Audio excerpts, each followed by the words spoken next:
Welcome back to the Lighting Controls Podcast here live at LightFair 2025 down in Las Vegas. Right now we've got Paula Ziegenbein, is that correct? Close. All right. And Shoshanna Segal from Hartranft Lighting Studios. Thank you for joining me. So what do you think about LightFair this year? I think it's a show in transition. I think it is a really good time to be transitioning too. Mm-hmm. I think one of the continuing sort of themes that I've seen is the idea of moving forward, and I think we're at a really interesting inflection point to be moving on to whatever the industry and whatever LightFair is going to be moving forward. No, I think that's well said. What about you? I mean, I'd agree too. It's transitioning, but also I like the direction that it's headed. What's the direction you're seeing it? I mean, there's a couple of things. So, I mean, obviously the show floor itself has a very different vibe or feel and aesthetic compared to previous, Right. LightFair shows. The dark show, the emphasis, I would say, more on the exhibitors and what they're exhibiting themselves. And there's also maybe a bit of, I would say, refreshingly different and or new company.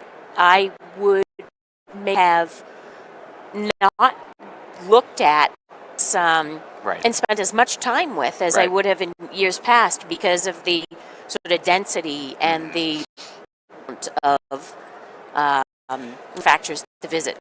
No, interesting. I agree with both of you. I think, this really does feel like a transitional fair. And one of the things that surprises me is just who is in attendance this year. And it's the diehard fans. It's the people who really are passionate about LightFair. They want to come here and support it.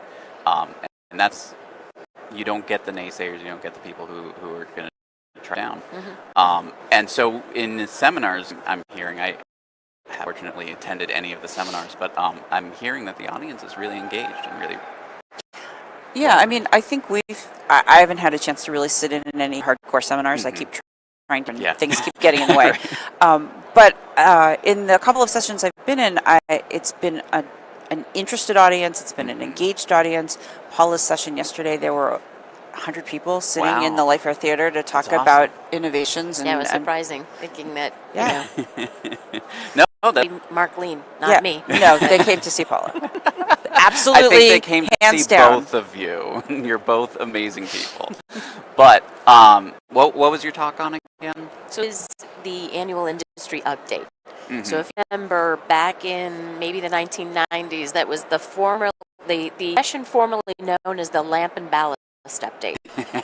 And it was a roundup of the new lamps and ballasts. Of course, we have no, traditional lamps and ballasts at all, really, at all any longer. Right. So, part of the presentation is to bring people up to speed with trends that have taken place, in the years past. And of course, we've got, two LightFair cycles anyways.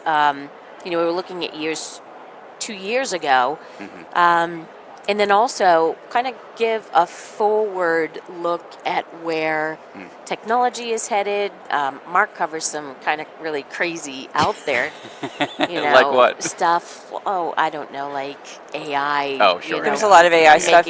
Making you sad, or I don't doubt that. telling you to Go harm, kill yourself? telling That you was- to harm yourself. Yeah, it was a weird like thing, The yeah. ghost responses. Yeah. But he also had some kind of interesting things. So Mark made a prompt, to have Charles Darwin smile. Yeah. And he had an image of Darwin smiling because he'd never seen him smile. It was so it's kind of cute. cute, things That is like really that. cute. But Well, so what trends were you focusing on? so we're talking about product introductions.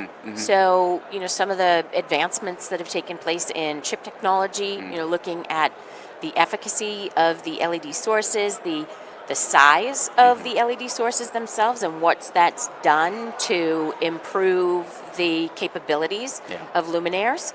Kind of looking at though, this, what I'd call like a distancing and a separation between what is considered maybe commoditized products, out of the box products that are imported versus, domestic manufacturers actually taking and actually manufacturing, let's say, housings and things like that in-house, and then the architectural market where there's sort of, seems to be this widening gap between what's available at the, I don't want to call it, I'll call it commodity end to, an architectural specification grade product. Selectable everything, selectable CCT, selectable wattage, selectable optics, zoomable beams. And I mean, you're seeing, a lot of that around the show floor. Yeah. And then we cover, some of the... Yeah, we just had Mark Roche on earlier, and he was talking about this one category this one should have won the Innovation Awards, which was the selectable optics for a street light, where it was going from type 3, type 4, type 5. Oh, yeah, I saw that from somebody too. Yeah, I mean, I think it's an interesting idea as a specifier, though. And Paula made this point yesterday in her presentation. Specifiers specify, that's our job, is to say it should be this output, this distribution, this color temperature, this is what we want, and this is what we've calculated in the case of street and area lighting, but also in interiors. Right. We've actually done the study and the work. We've done the work for you. And so, imagine that. So what do you think is driving this kind of innovation then? I think it's really strictly SKUs on the shelf. Yes. I think it is much easier for OEMs, for manufacturers to hold on to and support fewer products that can do more things. And I understand that, and I want to be sympathetic or empathetic to it, but as a specifier, it's really, really annoying. Sure. I mean, I just flat out, it's annoying, because I'm picking. That's my job. Well, and the other issue is, okay, what happens if it's set to the wrong setting? Are you going to get a boom lift truck out there and then change the distribution? The corollary to that, and I'm going to, I echo, Shauna's sentiments as a lighting specifier, and, you want and have designed things to be a certain way, is when I just, visited a job site and the fixtures, selectable fixtures, for a corridor were shipped with the wrong color temperature. We were easily able to identify that on-site during the lighting punch, and it was easily, remedied like that. So, it's a double-edged sword, for sure. But no, I can see both points as valid because, in some cases, it's good to have that contingency. With distribution, it could be like, oh, I didn't know there was a wall there. Right, let's move it over. Right. So that being the case, though, I mean, to your point, being a specifier, being specific about what you want, what you need based on the information you have, I mean, you've already done the work. You don't need that additional layer, and it adds to the cost of the product, too. I don't know if it does add to the cost of the product. What I think it does is I think instead of investing time and energy in other types of product or innovation, could we do this so that it bends 45 degrees to the left and then flops back to the right, whatever.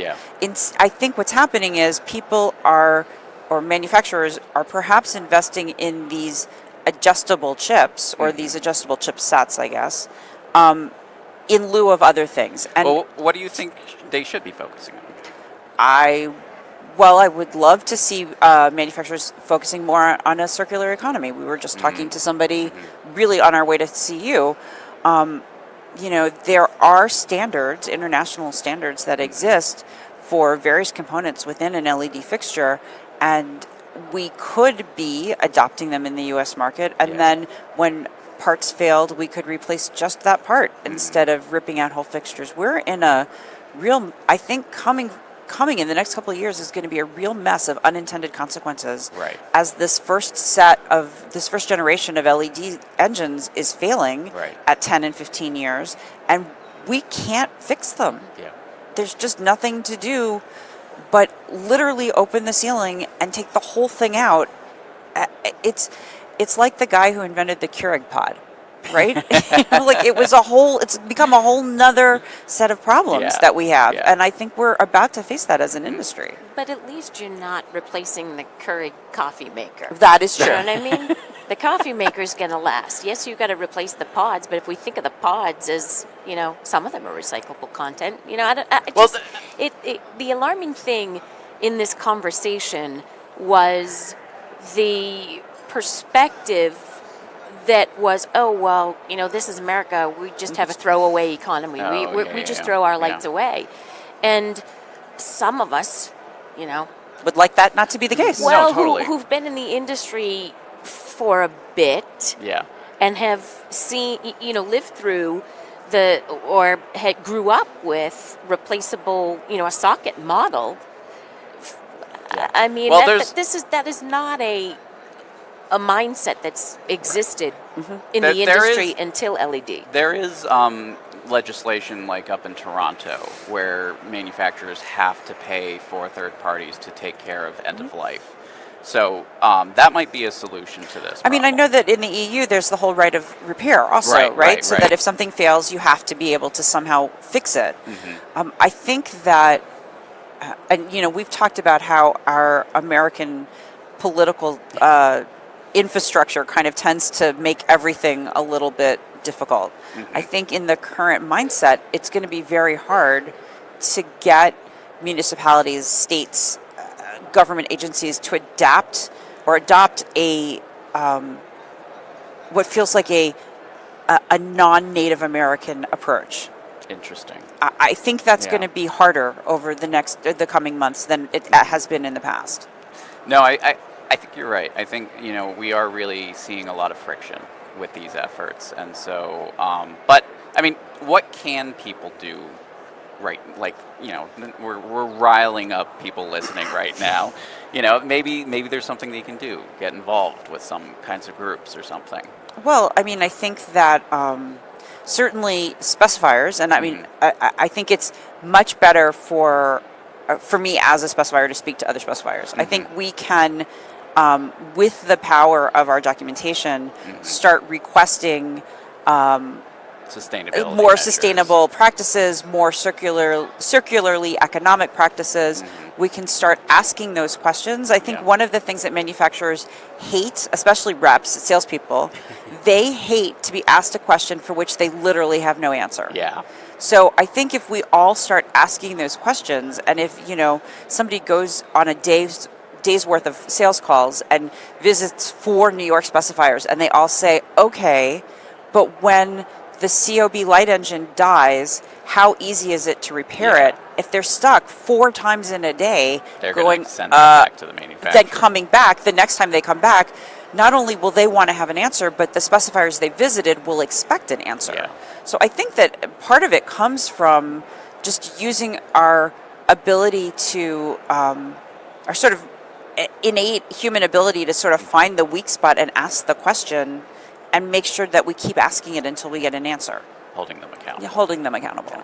I think it's one of those carrot and stick and Mm-hmm. flag situations. I think if there's a way to monetize the circular aspect of it, that's I mean that is the solution. That's the solution. Yeah. I think. I mean, this is not it's not a new thing that's coming up now. Yes, we're experiencing it because first, second, third generation LED products are reaching their end of lives, and we've got to deal with this. But this is something that the industry has known since the inception of the technology. I think we may have passed a point where there's a universal approach. Like Edison wasn't stupid. Right. He created the socket models to sell, light sources. Right. We're past that point in industry, and with so many more manufacturers and so many products with specific, mechanisms to install things, we can, I think, aspirationally, is it better to have a holistic socket model? Yes, but fundamentally, it's going to be the manufacturers, individual manufacturers, responsibilities Yeah. to have a solution to replace No, that end of life. I think that that's very valid. Well, Shoshana and Paula, I really appreciate you coming on. This was an awesome conversation. I wish we could do a full episode about this because this is such a fun conversation. But again, thank you, and thanks for coming on the live stream. Thanks so much. Thanks for having us.